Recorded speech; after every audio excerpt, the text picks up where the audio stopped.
नमस्कार मित्रांनो, महाराष्ट्र इमारत व इतर बांधकाम कल्याणकारी मंडळाकडून बांधकाम कामगारांच्यासाठी अनेक योजना राबवल्या जातात. त्यापैकी एक शैक्षणिक योजना. या शैक्षणिक योजनेच्या माध्यमातून बांधकाम कामगारांच्या पहिल्या 2 पल्ल्यास स्कॉलरशिप दिली जाते. ही स्कॉलरशिप पहिली ते पदवीपर्यंत शिकणाऱ्या मुलांना दिली जाते. या स्कॉलरशिपचा फॉर्म तुम्हाला जर भरायचा असेल तर हा व्हिडिओ संपूर्ण पहा. मित्रांनो, स्कॉलरशिपचा फॉर्म कसा भरायचा, कुठे भरायचा, त्याची प्रोसेस काय आहे, स्कॉलरशिपसाठी कागदपत्रे कोणती लागतात याविषयीची संपूर्ण माहिती आपण या व्हिडिओमध्ये घेणार आहोत.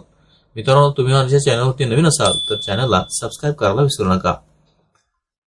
तर मित्रांनो, बांधकाम कामगार स्कॉलरशिप योजनेचा फॉर्म यापूर्वी आपण मंडळाच्या वेबसाईटवरती डायरेक्ट भरत होतो, पण आता 2025च्या नवीन नियमानुसार आपल्याला मंडळाच्या वेबसाईटवरती स्कॉलरशिपचा फॉर्म डायरेक्ट भरता येत नाही.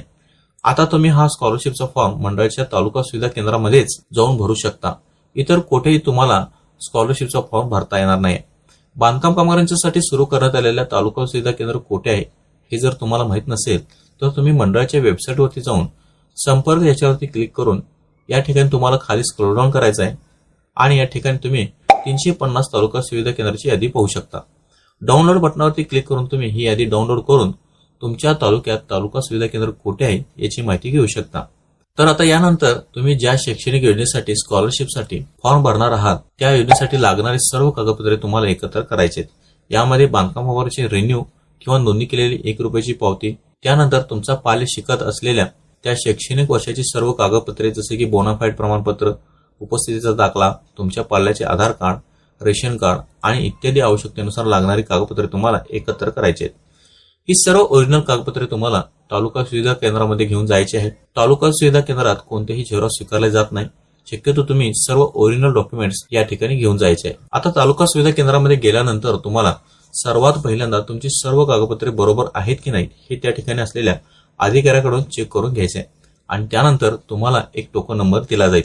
आता टोकन नंबर घेऊन तुम्हाला तेथे असलेल्या ऑपरेटरकडे तुमचा फॉर्म सबमिट करायचा आहे आणि त्यानंतर तुमच्या मोबाईल नंबरवरती एक ओटीपी पाठवला जाईल. तो ओटीपी तुम्हाला ऑपरेटरला सांगायचा आहे. मित्रांनो, या ठिकाणी एक महत्त्वाची गोष्ट लक्षात ठेवा, तुमचा मोबाईल नंबर चालू असणे खूप महत्त्वाचं आहे.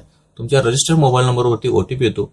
जर तुमचा मोबाईल नंबर चालू नसला तर तुमचा फॉर्म भरण्यास अडचण येऊ शकते. त्यामुळे mobile number up to date ठेवा. आता यानंतर तुमचा फॉर्म कोणत्या योजनेसाठी तुम्ही सबमिट केलाय त्यासाठी भरला जाईल. फॉर्म भरल्यानंतर तुमचा म्हणजे बांधकामावरचा एक फोटो घेतला जाईल आणि त्यानंतर त्याचा अंगठ्याचा ठसा सुद्धा या ठिकाणी घेतला जाईल आणि त्यानंतर तुमच्या स्कॉलरशिप योजनेचा फॉर्म सबमिट करण्यात येईल.